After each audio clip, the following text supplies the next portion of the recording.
Hola, muy buenas. Bienvenidos a mi canal. En el directo de hoy vamos a hablar sobre todo de dos temas fundamentales.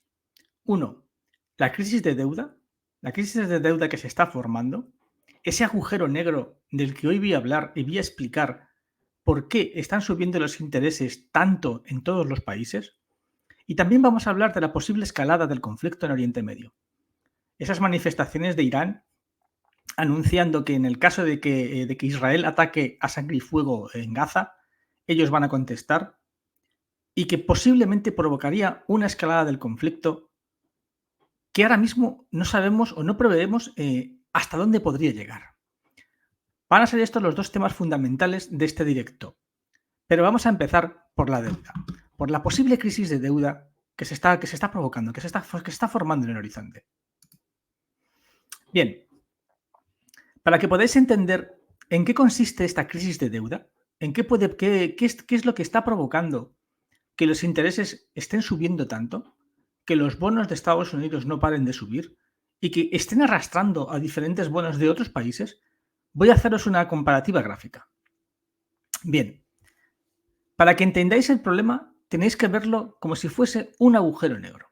Un agujero negro que se traga todo, que atrae al resto de países y atrae y provoca que suban los intereses del resto de países. En el centro de ese agujero negro estaría Estados Unidos, el bono de Estados Unidos. Por eso he puesto el símbolo del dólar en el gráfico. Bien, Estados Unidos, al subir sus intereses, al subir sus bonos, provoca que los inversores dejen de comprar bonos de otros países más peligrosos, como podría ser México, como podría ser Egipto, y la deuda, los intereses de esos países se eleven muchísimo, suban muchísimo. Y como onda expansiva, a medida que esos otros países van subiendo, también provoca que los tipos de interés en otros países menos peligrosos o que suelen tener más compradores, como por ejemplo el Reino Unido, como Japón, como Europa, también se ven empujados por ese agujero negro.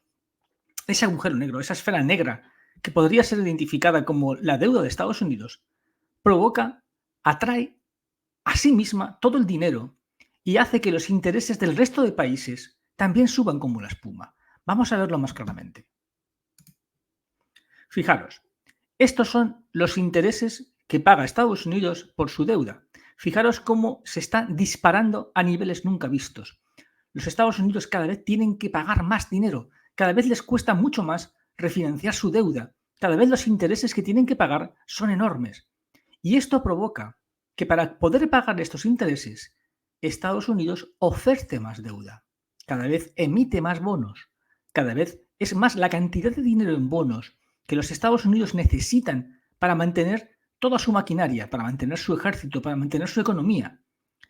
Al hacer más oferta, al crear más oferta, provocas que cada vez los intereses sean mayores. ¿Por qué?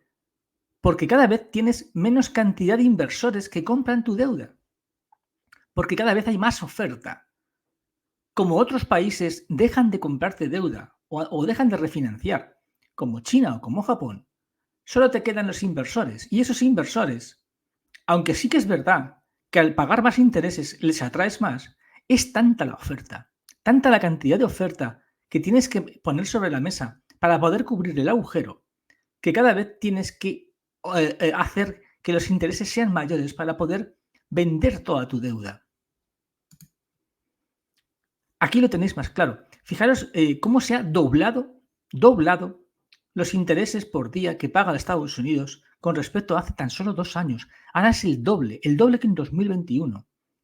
Se ha multiplicado, o sea, si seguimos en esta escalada, si esto se sigue doblando cada poco tiempo, prácticamente no tendrán suficiente cantidad de dinero para emitir, no tendrán suficiente cantidad de dinero para tapar tantos agujeros. Ese es el gran peligro. Por eso cada vez hay más desconfianza sobre la deuda americana. Por eso cada vez Estados Unidos tiene más problemas y más miedos. Es esta la situación. La deuda sigue subiendo como una espuma, sigue arrastrando los intereses y sigue con ellos arrastrándonos a todos. Bien, pero ¿cuál es el panorama? ¿Qué va a pasar el año que viene? Fijaros, En verde es 2013, en azul oscuro 2018, en azul claro 2023 y en azul y en marrón o naranja o como lo queráis llamar es 2024. Bien, lo que tenéis ahí son los diferentes bonos, los diferentes tipos de deuda y el porcentaje en el que van a subir con el año que viene, tan solo el año que viene.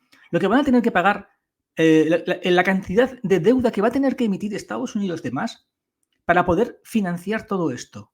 Fijaros que la media es del 23%. 23%. Eso es una enorme cantidad de deuda que Estados Unidos tiene que estar obligada a seguir emitiendo el año que viene para poder conseguir que le sigan comprando su deuda, para poder pagar todos los intereses, para poder mantener todo su ejército. Este es el gran problema que tienen. Por eso los intereses siguen subiendo. La causa fundamental son estas gráficas. Bien, pero ¿por qué? ¿Por qué suben? Si estás diciendo antes que cada vez hay más inversores que dejan de comprar deuda a México o a Egipto o a otros países y se la compran a Estados Unidos, ¿por qué siguen subiendo? Si hay tantos inversores interesados, ¿por qué sigue subiendo la deuda? Una de las razones es esta. Fijaros, estos son compradores, tenedores de deuda de Estados Unidos en años. Fijaros que en rosa es enero de 2013. Fijaros que en azul oscuro, 2003, 2013 y 2023. Fijaros que en azul oscuro es 2013 y en azul más clarito es este año, 2023. Fijaros China y fijaros Japón. Tanto China como Japón han disminuido sustancialmente, casi a la mitad en el caso de China, su tenencia de deuda con respecto a hace 10 años. Y ni te cuento con respecto a hace 20. Esto te está diciendo que los dos países fundamentales en tener deuda de Estados Unidos han dejado de tenerla. Por lo tanto, ahora hay mucha más oferta de deuda estadounidense de lo que había hace, por ejemplo, 10 años.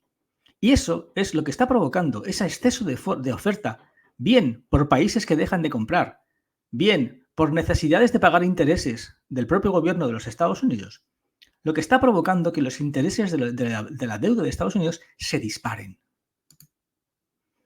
Bien, fijaros los intereses de la deuda este año. Este es el bono de 10 años de Estados Unidos. Ha subido 120 puntos básicos en un año, en solo un año. Bueno, perdonad, ni eso, en 6 meses. O sea, realmente, fijaros que en marzo estaba en 3.500, en 3,5 y ahora está en 4,7, acercándose al 4,8% de interés. Esto es una auténtica barbaridad. Más de 125 puntos básicos en tan solo 6 meses. Esto, como os he dicho antes en la gráfica, es un agujero negro que se lo trae todo, lo traga todo. ¿Por qué? Porque los inversores prefieren comprar deuda a Estados Unidos, que es mucho más fiable, que comprársela a otros países. Y eso hace que al escasear los inversores, la deuda de los restos de países se ponga en peligro. Pero se ponga en peligro a una situación nunca vista. Se ponga en peligro a una situación de quiebra. Fijaros. Fijaros México. México, en tan solo 2 meses, ha pasado de 8,5% de interés en su bono a 10 años a 10,15%. En solo 2 meses. Ha subido más, casi 150 puntos básicos, o más, 160 puntos básicos, en apenas 2-3 meses. Eso está empujando al país a una situación caótica, porque cada vez ven que tienen que pagar más intereses de la deuda y cada vez se acercan más a la posibilidad de una quiebra técnica, a la posibilidad de una situación en la que sencillamente México no pueda pagar la deuda, no tenga suficiente cantidad de dinero para pagar esos intereses tan brutales.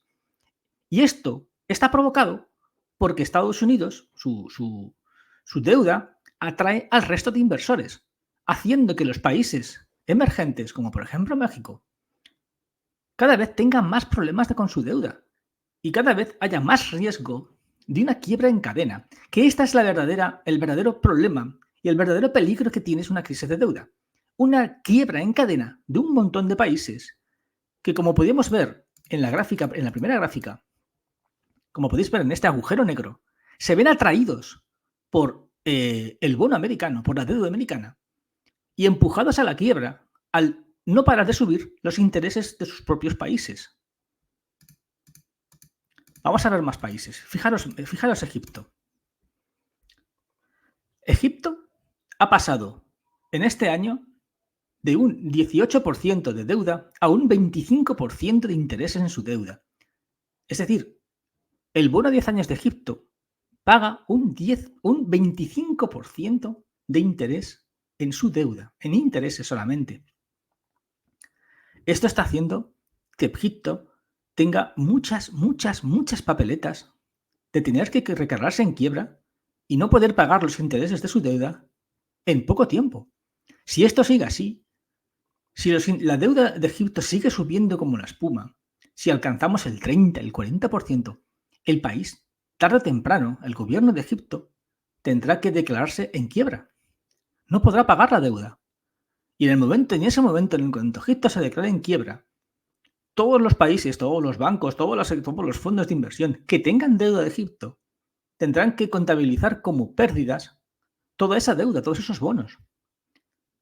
Pero no solo le pasa a Egipto, le pasa a Egipto, le pasa a México y le pasa a un montón de países más. He puesto estos dos ejemplos, pero hay muchos más países que están viendo cómo la subida de los intereses de Estados Unidos está provocando que aumenten de forma exponencial sus propias deudas y está llevándoles a un precipicio en el cual cada vez les es más difícil refinanciarse y cada vez tienen que pagar más intereses por su deuda.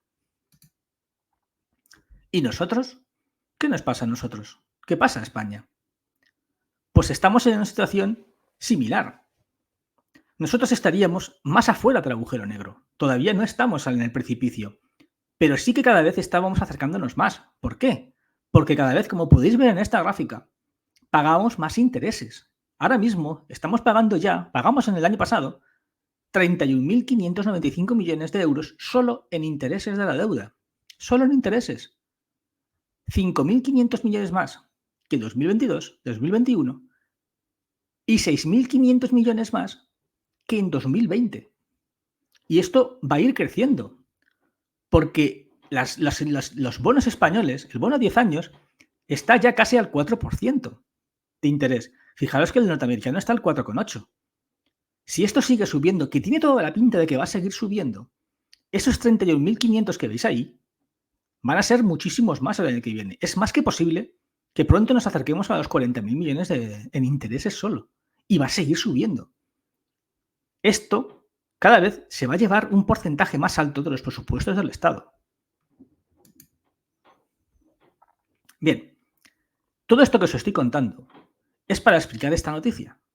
El FMI, el Fondo Monetario Internacional, ha pedido a los bancos centrales que no bajen la guardia y que obliguen a los gobiernos a que cada vez sean más guapos, a que cada vez hagan más recortes, a que cada vez suban más los impuestos, reduzcan el gasto y hagan que los inversores, esos inversores que les están dejando de comprar deuda, les compren más deuda y de esa forma sus intereses en la deuda no siga subiendo como está subiendo ahora mismo. Es esa la razón por la que el Fondo Monetario Internacional está pidiendo por favor a los bancos centrales que ni se les ocurra bajar la guardia, que ni se les ocurra permitir que los estados manden ayudas a la población por la subida de la inflación. ¿Por qué? Porque si hacen eso, los inversores les dejarán de comprar deuda. Y como ya habéis visto en las gráficas, la situación de la deuda cada vez es más peligrosa. Bien, pero ¿la situación de la deuda es peligrosa en toda Europa o es más peligrosa en unos sitios que en otros? La realidad es que no es igual en todos los lados. Si tú comparas ahora mismo la deuda con respecto al Producto Interior Bruto de Francia con respecto a Alemania, como podéis ver en la gráfica, la de Alemania apenas representa un 61% del PIB, pero la de Francia es un 110%. La de España es un 113%. Bien, esto quiere decir que si hay una crisis de deuda, no todos los países de Europa estarán igual. Habrá países como Alemania que no tengan una situación tan compleja como la que tendrá Francia o la que tendrá España. Esto hay que tenerlo muy en cuenta. ¿Por qué? Porque va a haber muchos países que estén muy tentados a preferir que la Unión Europea se parta y que ellos se busquen la vida por su lado, a tener que refinanciar toda la deuda del resto de países. ¿Por qué? Porque estos países están muchísimo menos endeudados, como por ejemplo Alemania con un 61%, que otros países como Francia, España, Italia, cuyo porcentaje de deuda con respecto al PIB supera el 110%. Esta es la razón, y esto lo tenéis que tener todos muy en cuenta.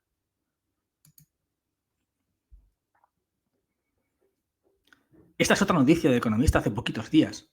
Los rendimientos, lo que os acabo de poner, están ya en zona de peligro. En zona de peligro. Es verdad que esto no sale en la tele, es verdad que la mayoría de vosotros ni siquiera sepáis nada de todo esto, pero la realidad es que ya estamos en zona de peligro. No lo digo yo, lo dicen las noticias, lo dicen los periódicos, lo dicen cualquier analista al que cuidáis o que al miréis. ¿Por qué estamos en zona de peligro? Porque cada vez suben más. Porque el bono español está ya casi 4, ha estado el 4%, superando el 4% durante unos días y ya estamos casi rozando otra vez el 4%. Y en las emisiones del Tesoro de hoy, por ejemplo, hemos pagado ya un 3,8 por las emisiones de bonos a 3 meses. No sé, no, a 3 meses han sido a 3,5 y a 9 meses ha sido a 3,8. O sea, ¿qué quiere decir esto? Que cada vez estamos pagando una auténtica barbaridad en intereses por deuda de apenas 3 meses. Lo cual significa que cada vez está saliendo más caro la financiación al Estado. Bien, cambiemos un poco de tema. Vayamos ahora a la crisis de Oriente Medio. Hace unos días, Irán avisó a Israel de que si continuaba con las operaciones en Gaza, acabarían interviniendo en el conflicto. Es decir, Irán está avisando, si esto sigue, si entráis a sangre y fuego en Gaza, es más que seguro que nosotros lancemos un ataque preventivo. Si se produce este ataque preventivo, la situación en Oriente Medio va a escalar. Pero vamos a intentar ver con gráficas en qué podría consistir este ataque preventivo, qué posibilidades tendría Irán de realmente hacer daño a Israel y cómo podría escalar este conflicto. Bien, esta gráfica es muy interesante. Aquí podéis ver claramente el armamento que dispone Irán, los tipos de misiles que dispone Irán y el alcance que tienen. Como podéis ver, efectivamente Irán tiene capacidad militar y capacidad armamentística como para lanzar misiles que lleguen a Israel. Incluso tiene misiles que podrían llegar a Italia. Pero en este caso sí que podría utilizar estos misiles para, desde su territorio iraní, lanzar algún tipo de ataque a Israel como castigo o como contraataque por la invasión de Gaza. Esto es algo que provocaría una escalada en el conflicto. Y eso es algo que tenéis que tener en cuenta. Sí que tienen estos misiles y sí que pueden hacerlos. Ahora bien, ¿pueden hacer un ataque aéreo? Lo veo muy difícil. Lo veo muy difícil porque precisamente por eso Estados Unidos ha desplegado a su armada en territorio israelí, en las costas de Israel. Ha desplegado portaaviones y barcos precisamente para, en el caso de que Irán, otro país, decidiese realizar un ataque aéreo a Israel, poder neutralizarlo fácilmente. Por eso yo veo muy difícil un ataque aéreo.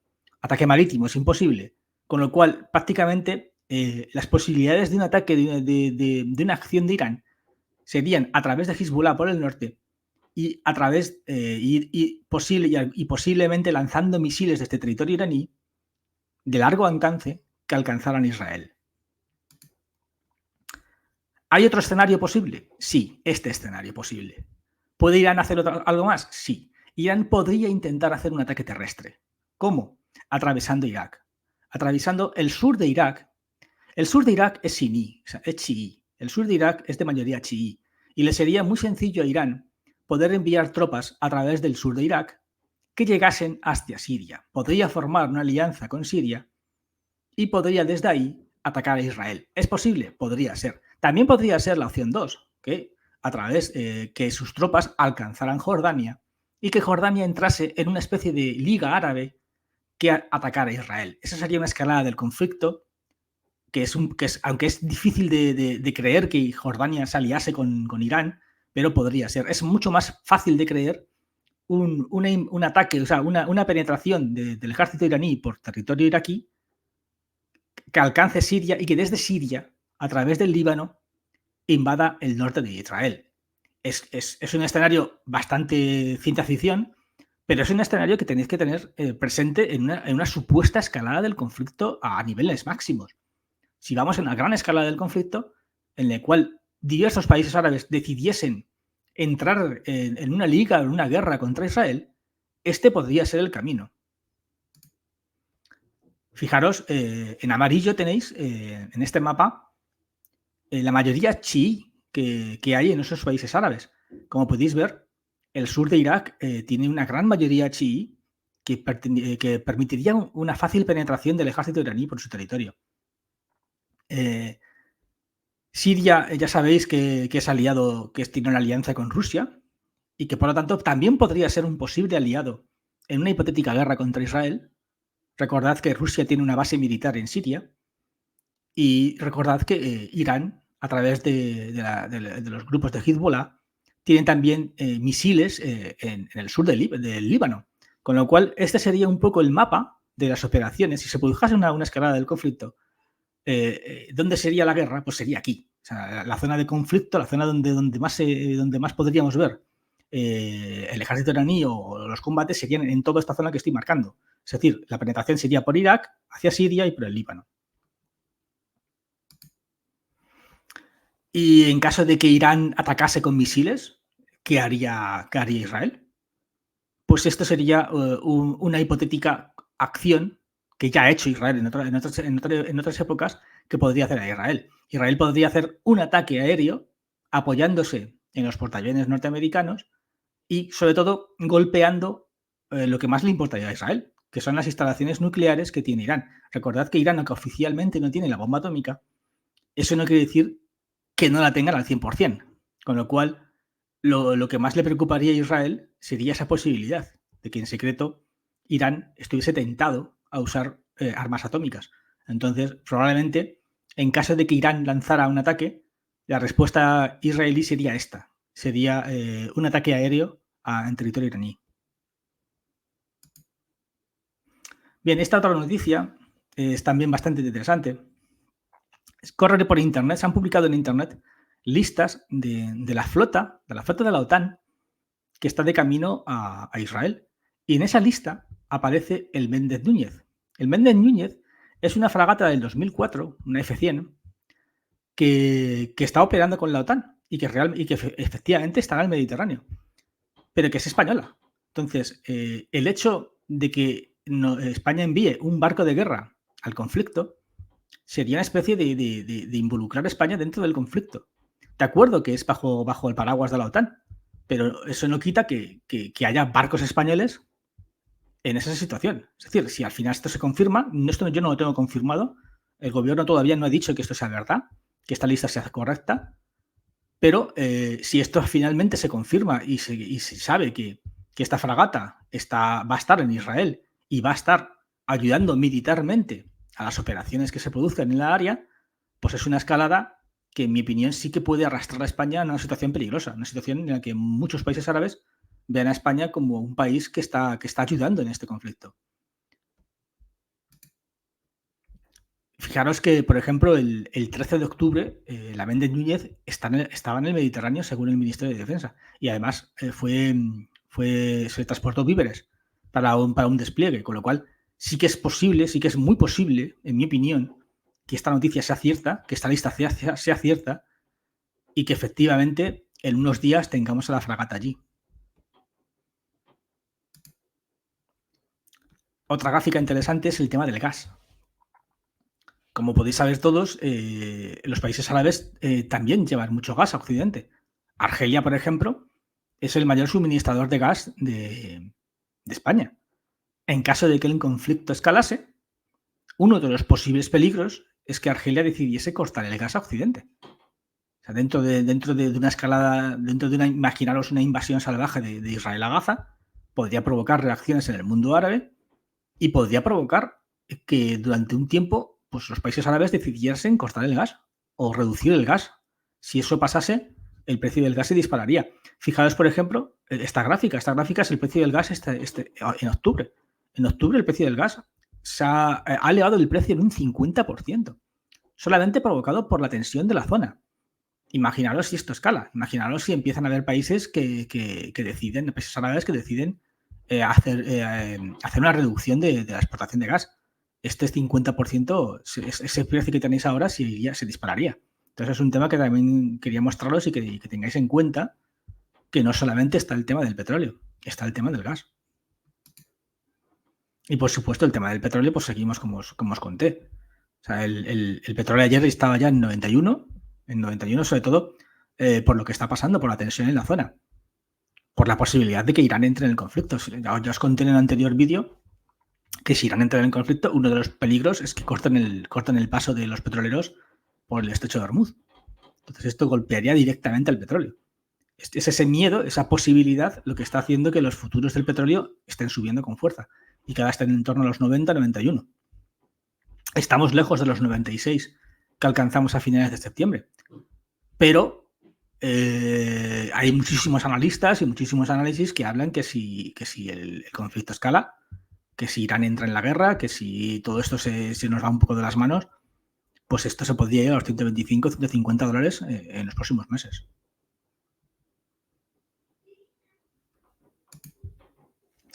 Bien, ¿qué os he contado todo en estas gráficas? ¿Qué son todos estos números? Hay un peligro enorme en la crisis de la deuda. O sea, los intereses de los bonos de Estados Unidos, como habéis visto en la gráfica anterior, en estos 6 meses han subido muchísimo, 125 puntos básicos, y siguen subiendo, no paran de subir. Hay un enorme peligro a que si el conflicto en Oriente Medio escala y Estados Unidos se ve involucrado directamente en una guerra, imaginaos que ocurre el escenario que os he puesto en las gráficas, que Irán decide intervenir militarmente y atravesar Irak y a intentar atacar a Irán por el norte, eso obligaría a Estados Unidos a combatir en 2 guerras. Tendría que prestar apoyo a Ucrania y además movilizar una parte de su ejército para ayudar a Israel. Eso empujaría aún más a la deuda.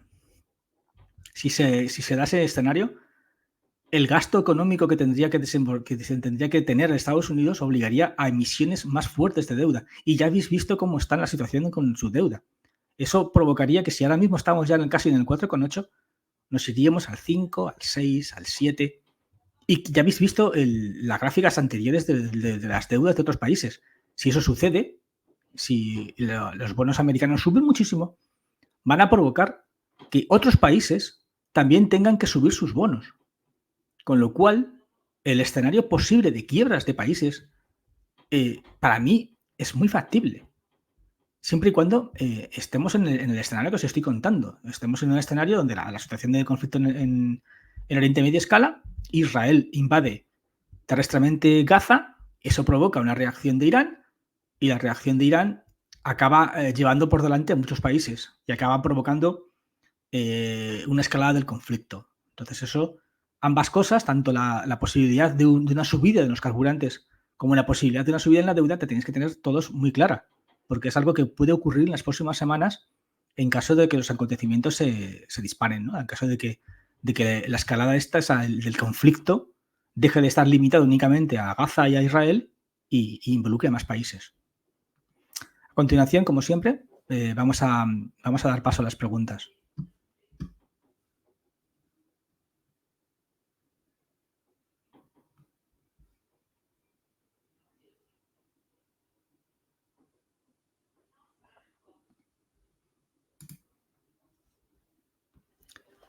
Entonces sí que ves un conflicto próximo. Yo sí lo veo. Yo sí veo un conflicto próximo. Yo estoy viendo en todas las noticias que están pasando, veo a Estados Unidos intentando apaciguar a Israel, o por lo menos es mi sensación. Mi sensación es que Estados Unidos está intentando por todos los medios que esto no escale. Y probablemente sea una de las razones de por qué Israel todavía no ha entrado en Gaza. Ahora, yo pienso que va a entrar. O sea, yo no creo que movilices a 300.000 soldados para luego no entrar. O sea, yo pienso que vas a entrar. Entonces, cuando entres, ¿qué va a ocurrir? Pues que las víctimas se van a disparar. O sea, eso lo tengo clarísimo. O sea, en el momento en el que Israel entre por Gaza, por el norte, las cifras se van a disparar. Y las imágenes de civiles muertos también. Y cuando eso ocurra, cuando las imágenes de los civiles muertos sean muchísimas y estén en la tele 24 horas, las opiniones públicas de los países árabes van a empujar mucho a los países árabes. Y ese es el gran peligro. El gran peligro no es tanto para mí como que Irán intervenga, que también lo es, enorme, sino que muchos países árabes indirectamente se vean involucrados y estén obligados a, para intentar que la situación en sus mismos países no se les vaya de las manos, hagan gestos, como por ejemplo, un gesto podría ser Argelia cortándonos el gas, cortando el gas a Europa. Entonces, o si no cortándolo, reduciendo. Y todas esas posibles medidas que puedan tomar van a repercutir en el precio de los carburantes y van a repercutir en una escalada de la inflación. Entonces, eso es el escenario que preveo que pueda ocurrir.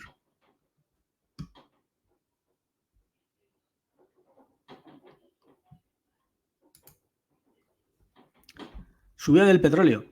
Sí, sí, es un poco lo que estoy contando. Es un poco lo que estoy contando.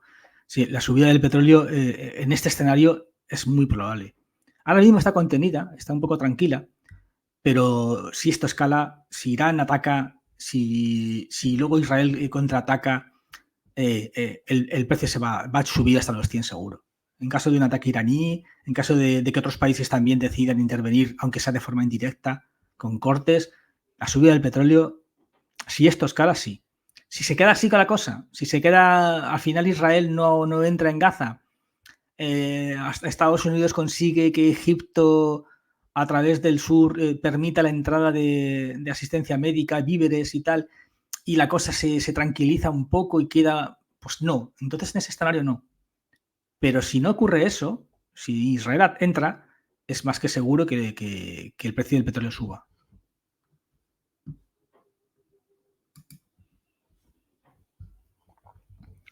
¿No se puso el bono de Estados Unidos en el 70 al 20%? Sí, claro. Exacto.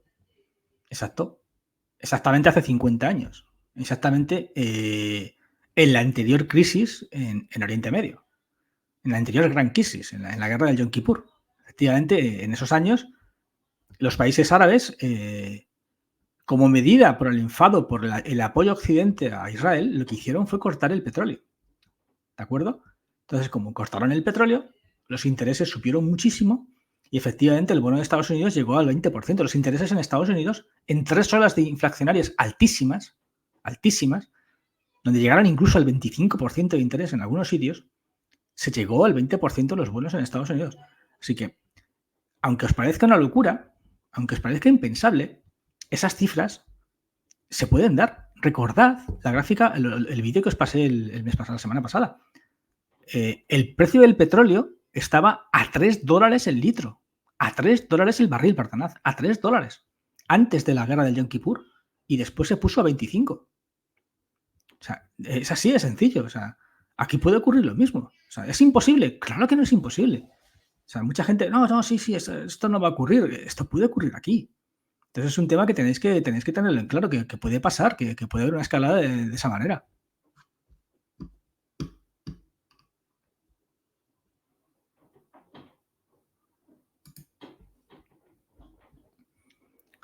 Los tipos de interés bajarán. En ese escenario no. Si ocurre eso, si Israel entra en Gaza, si Irán se involucra, si ocurre todo lo que os estoy contando, los intereses no bajarían.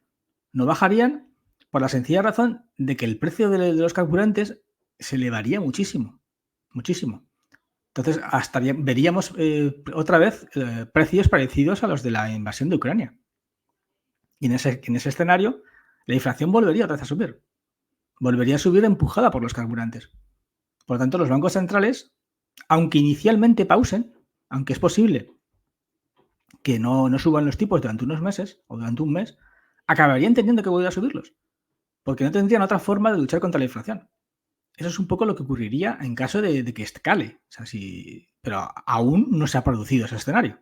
Entonces vamos a ver si Estados Unidos al final consigue que Israel pues no vaya a más. Si van a más y Irán va a más, pues claro, entonces sí. Entonces el precio de carburante subirían y los tipos subirían.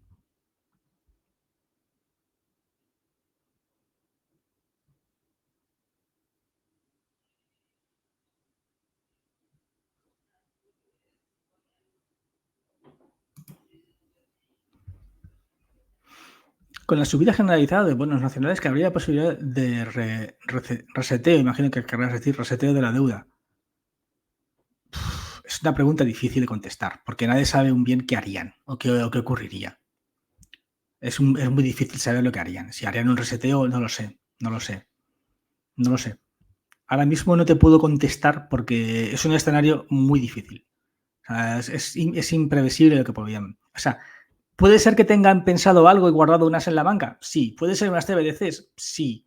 Pero nadie lo sabe. O sea, preguntes a quien preguntes. Y si alguien te dice que sí, que está seguro, te está mintiendo. Porque nadie lo sabe. O sea, nadie sabe al 100% lo que pasaría en una crisis de deuda de esa magnitud. En caso de que muchos países quebraran, realmente nadie sabe, porque nunca se ha visto ese escenario, qué podría pasar. Eso es así. O sea, nunca en la historia ha habido un escenario en el que un montón de países a la vez quiebren. Ha habido escenarios donde países muy localizados han quebrado, pero un escenario donde muchos quiebran a la vez nunca se ha visto. Por tanto, contestarte esa pregunta es imposible casi. O sea, saber si va a haber un reseteo. Sí, hay muchísima gente que te habla del gran reseteo, de los planes, de la huella de carbono, muchísimos, pero seguridad ninguna. No sabemos nadie realmente qué pasaría.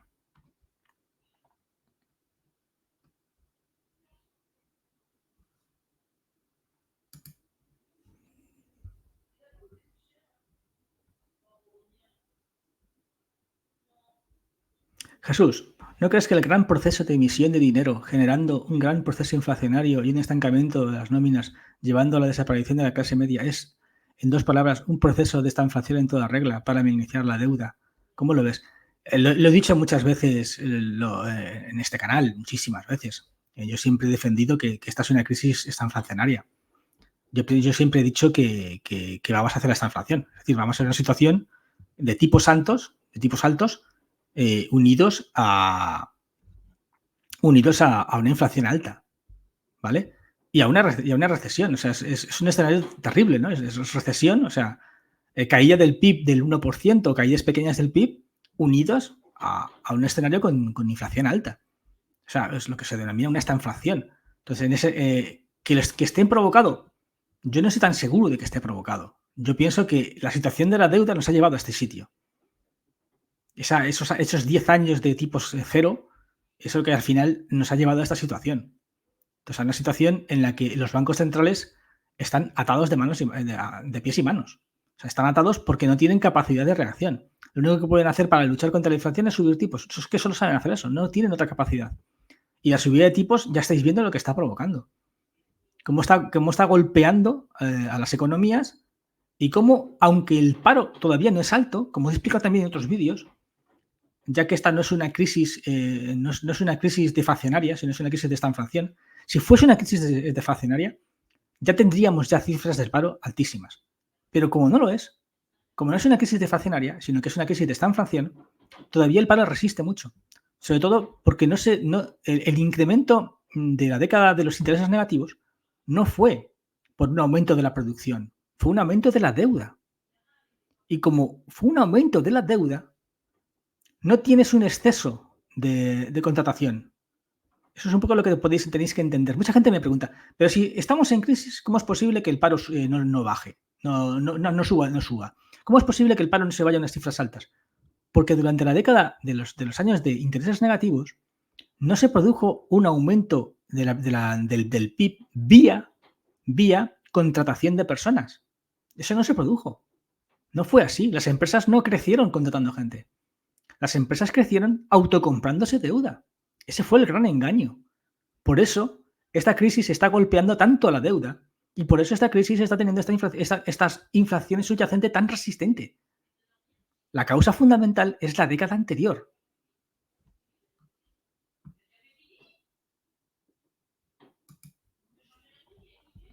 ¿Qué ventajas tiene un crack para algunos ciudadanos? Hombre, pues lo he dicho en muchísimos vídeos. Hay muchísima gente que en caso de un crack bursátil, pues ganaría dinero. ¿Por qué? Pues bien porque se han refugiado en determinados activos, bien porque retiran rápidamente su dinero y luego hacen compras. O sea, hay muchísima, ya he hecho otros vídeos de esto. Hay muchísima gente que se puede beneficiar de un crack. Al igual que hay muchísima gente que lo va a pasar mal en caso de un crack. Entonces, vamos a ver primero si se produce este crack.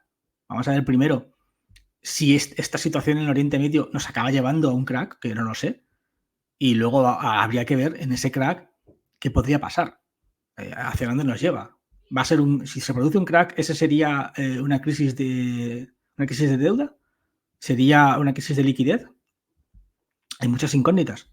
Entonces, vamos a ver primero qué pasa en Oriente Medio, que ahora mismo es para mí el foco más importante. Lo que ocurra en Oriente Medio, cómo podría escalar, es lo que puede acabar empujando tanto a una crisis energética como a una crisis bursátil.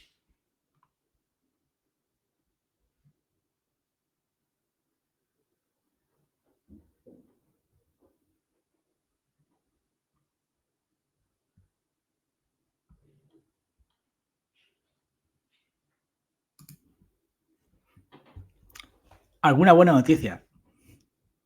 Es que la verdad que es difícil ahora mismo darte una buena noticia. Si ponte el telediario y si me sacas alguna buena noticia del telediario, te la traigo aquí. Es que es ahora mismo ver la tele, saber las noticias, ver la información y lo único que provoca es miedo y desilusión. Entonces es complicado que te traiga buenas noticias cuando todo lo que ves es solamente matanzas, muerte, subida de cosas, inflación. Es complicado. De verdad que yo encantado de darte una buena noticia. Pero es que últimamente solo pasan cosas terribles. No puedo decirte nada más. Llevamos un 2023 que no sé, cada día te levantas con una cosa distinta. Vamos a ver si 2024 es mejor, pero el 23 está siendo bastante terrible.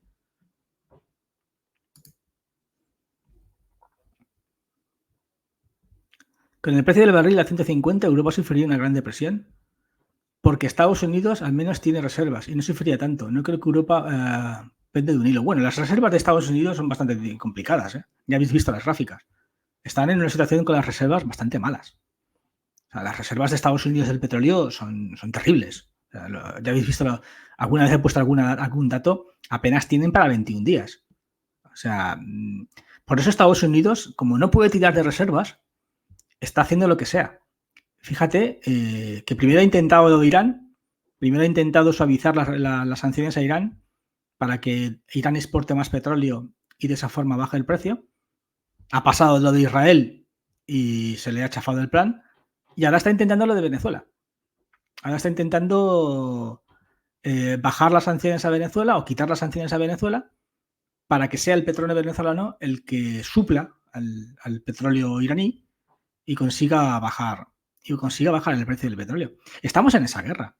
Estados Unidos no puede liberar reservas, como os he dicho en otros vídeos, no las está liberando y lo que está haciendo es intentar a los países productores, Irán y Venezuela, conseguir quitarles todas las sanciones que antes les ponía para de esta forma disminuir el precio del petróleo. Así de sencillo.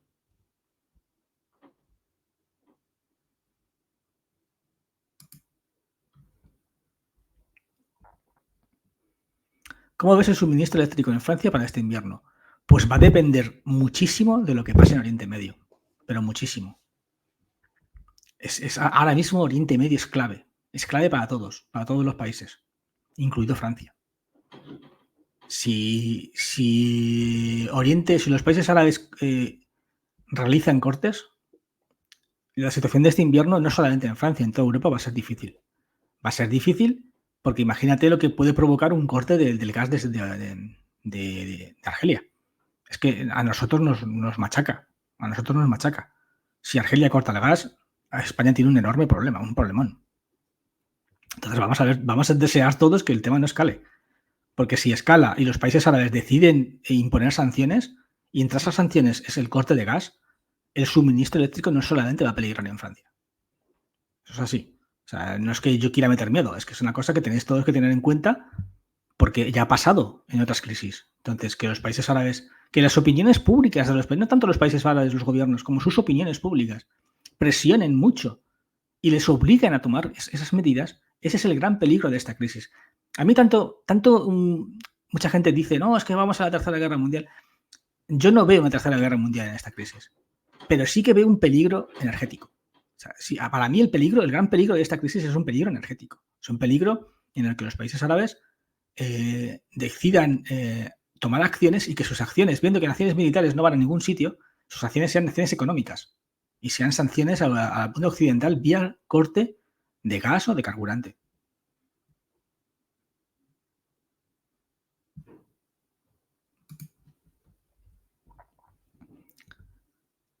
No podría ser que este conflicto esté alentado por BRICS para desgastar a Estados Unidos. Es una posibilidad. Es una posibilidad. Yo ya lo he dicho en todos mis vídeos, en muchos vídeos. Estamos en una guerra energética. Una guerra energética claramente entre dos bloques muy claros. Estados Unidos y sus aliados y China y sus aliados. Entonces, hay muchos analistas, yo he estado leyendo estos días, que sí que ven una posibilidad de ser esto una acción iraní, ¿no? Que piensan que detrás de todo esto está Irán. O sea, que detrás del atentado contra Israel del otro día es un plan organizado por Irán para provocar que Israel haga un ataque masivo en Gaza, poder intervenir y de esta forma llevar al mundo a un precio del petróleo muy alto que pudiese provocar, pudiese hacer que la deuda de Estados Unidos se complicara aún mucho más. Entonces, sí que podrías, en tu pregunta, sí que podría ser un ataque de los BRICS a Estados Unidos. Podría serlo. Podría serlo. Vamos a ir viendo al final a dónde lleva esto, ¿no? Pero podría serlo. Podría ser un intento de subir el precio del petróleo y provocar de esta manera que Estados Unidos tenga enormes problemas en su deuda y golpearles, en mi opinión, a la zona más débil que tiene Estados Unidos. O sea, tú no puedes ganar a Estados Unidos en una guerra militarmente, pero sí que la puedes ganar económicamente. Sí que le puedes hacer daño de esa manera. Sabiendo que su punto débil es la deuda, sabiendo que la forma que tienen de financiarse es su enorme deuda, puedes coger, atacar, provocar una escalada del conflicto, provocar un corte de suministros de petróleo y de gas, hacer que los carburantes se pongan otra vez por las nubes, aumentar la inflación en Estados Unidos y de esa manera obligarles a subir tipos y obligar y presionar aún muchísimo más a su deuda. ¿Puede ser este el plan? Puede serlo. Hay que ir viendo qué va pasando en los próximos días.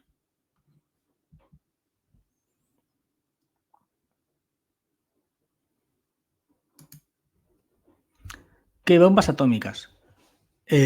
Oficialmente Irán no tiene bomba atómica, pero sí que tuvo un montón de proyectos nucleares activos durante bastantes años y tiene capacidad nuclear. Entonces, ¿puede ser que oficialmente no tengan, pero extraoficialmente sí la tengan? Esa es la gran pregunta.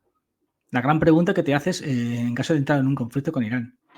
Porque, por ejemplo, Pakistán y la India sí que tienen bombas atómicas.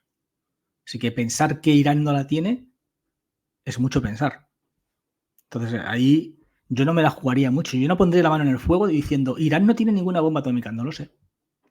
No lo sé, porque, claro, oficialmente nunca lo van a aceptar, nunca lo van a decir. Pero que extraoficialmente tengan algo, puede ser. Porque desde luego programas tenían y capacidad energética nuclear tenían. Así que vamos a ver si la tienen o no.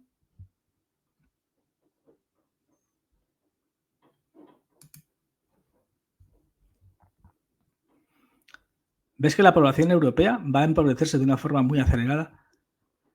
Pues es lo de siempre. Al final depende mucho de qué vaya a ocurrir. Depende mucho de qué vaya a ocurrir. Ahora mismo lo de Oriente Medio es un peligro bastante alto. O sea, yo ya sé que hay mucha gente que piensa que bueno, sea otra guerra de árabes, que otra movida en Oriente Medio. Cuidado, no es otra movida distinta. No es porque esta movida sí que puede provocar un alza en los carburantes. Entonces, si vamos a un alza de los carburantes, si vamos a una segunda ola inflacionaria muy alta, sí que se podría provocar ese empobrecimiento del que hablas.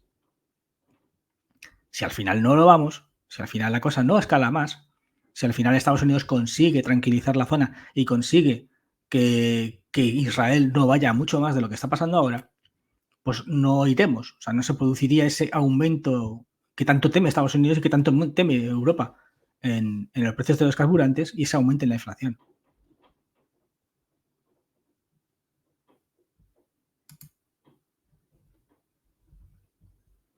Vuelvo a decirte lo mismo. ¿Irán tiene bombas sucias? Poco más. No lo sabemos.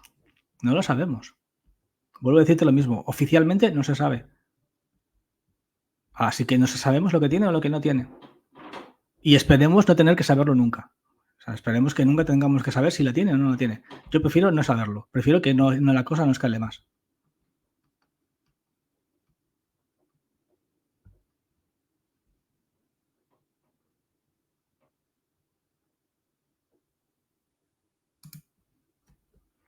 ¿Y quién va a pagar eso? Ellos no podrían cobrar.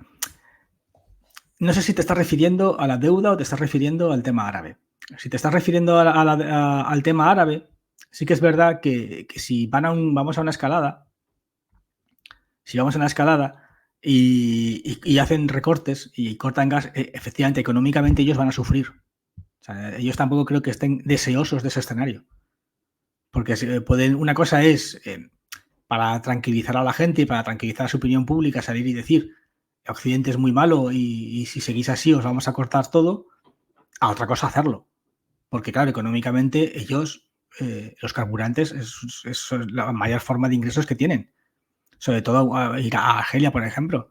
Claro, si Argelia corta el gas, ¿de qué van a vivir? Entonces, bueno, es una de las fuentes de ingresos mayores que tienen. Es complicado pensar que puedan hacer eso. O si Qatar corta el gas, o si Arabia Saudí corta el petróleo, o si Irán corta el petróleo.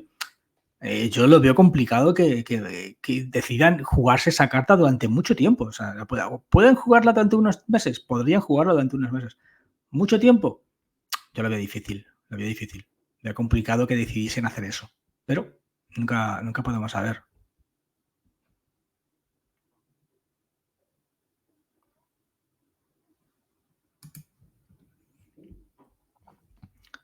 Algunos comentan que el conflicto en Israel tiene como origen la bolsa de petróleo y gas en la zona costera de la zona. ¿Qué opinas? Sí, he escuchado vídeos, he visto vídeos y he leído información sobre el tema, sobre la posibilidad de que haya gas en Gaza y que Israel quiera ese gas. Pero es que el precio es tan alto. El precio es muy alto. O sea, no sé cuánto gas puede haber en Gaza, pero de verdad, económicamente merece el coste. Estamos hablando de una invasión que puede provocar una guerra en la zona.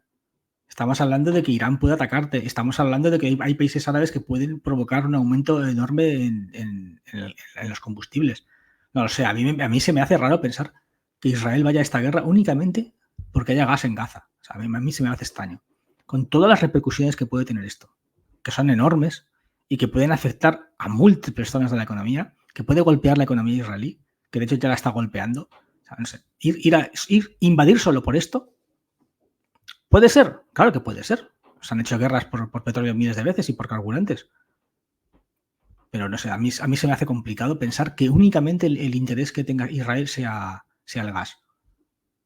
Pero bueno, es una opción, como comentas, podría ser. Podría ser.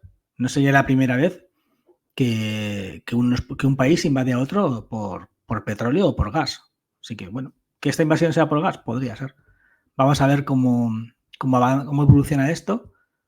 Pero vamos, si el interés de Israel es el entrar a sangre y fuego y conquistar toda Gaza solamente es por el gas, me parecería una terrible noticia. Si al final tienes tu razón, me parecería una terrible noticia.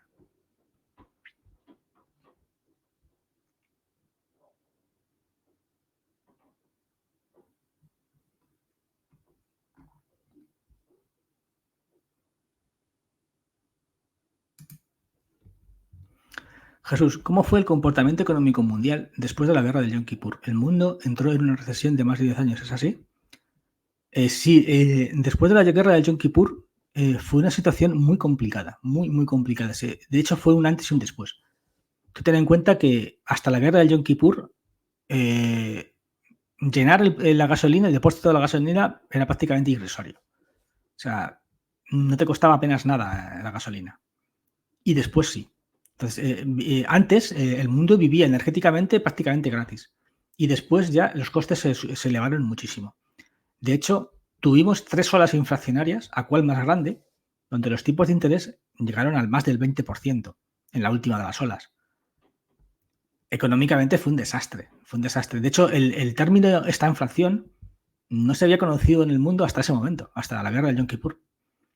Es en ese momento que se produce una situación en la que hay crisis, hay recesión y además hay una inflación brutal en los productos básicos, lo que provoca que nazca el tema de esta inflación.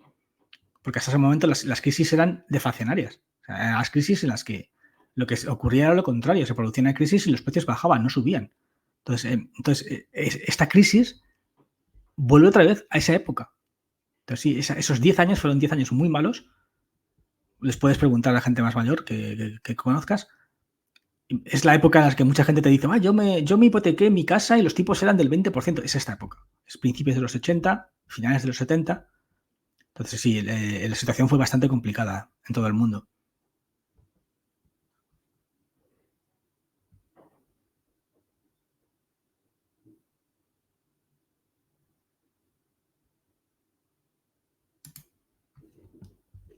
Ante una tercera guerra nos volverían a confiar y racionar como medida. Hombre, primero espero que no lleguemos a una tercera guerra mundial. Eso lo espero. Yo quiero creer que no. Y segundo, en caso de que, si hablas por Oriente Medio, en caso de que el conflicto Oriente Medio se elevara, no te van a confiar en casa. Por eso no. Por otra cosa sí, pero por esa guerra no. ¿Vale? O sea, vamos a ser claros. No te van a meter en casa. Además es que ya no les interesa. O sea, tus problemas serían otros.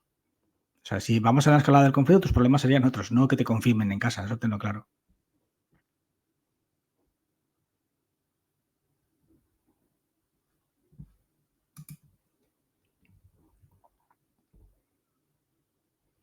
Hablaste antes de que parte de la subida de tipos, en parte, es por la poca inversión de China y Japón respecto a años anteriores. Sin embargo, por otro lado, has comentado que podría haber éxodo de inversores de renta fija soberana a otros países que no fueran de Estados Unidos. Sí, lo he explicado antes.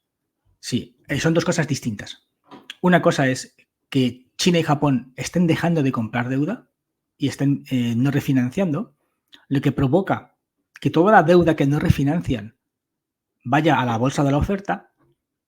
Y otra cosa es inversores que normalmente suelen comprar activos de riesgo. O sea, inversores que, que quieren la máxima rentabilidad y que normalmente pues, se fijan en fondos de inversión que compran deuda de Egipto, que compran deuda de México, que compran deuda de países emergentes.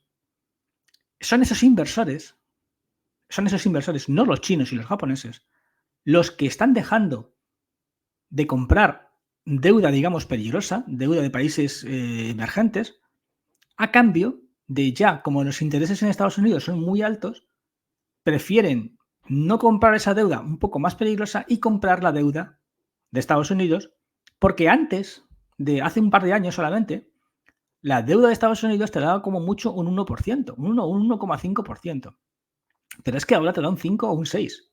Entonces, claro, ese inversor que hace 2 años no compraba deuda de Estados Unidos porque le daban solamente un 1%, ahora sí que la compra, porque dice, hombre, al 1 no, pero al 6 sí. Entonces, el 6 sí que la compra y lo que hace es que la que compraba antes al 8 a México, ya no se la compra al 8 a México. Es eso lo que está ocurriendo.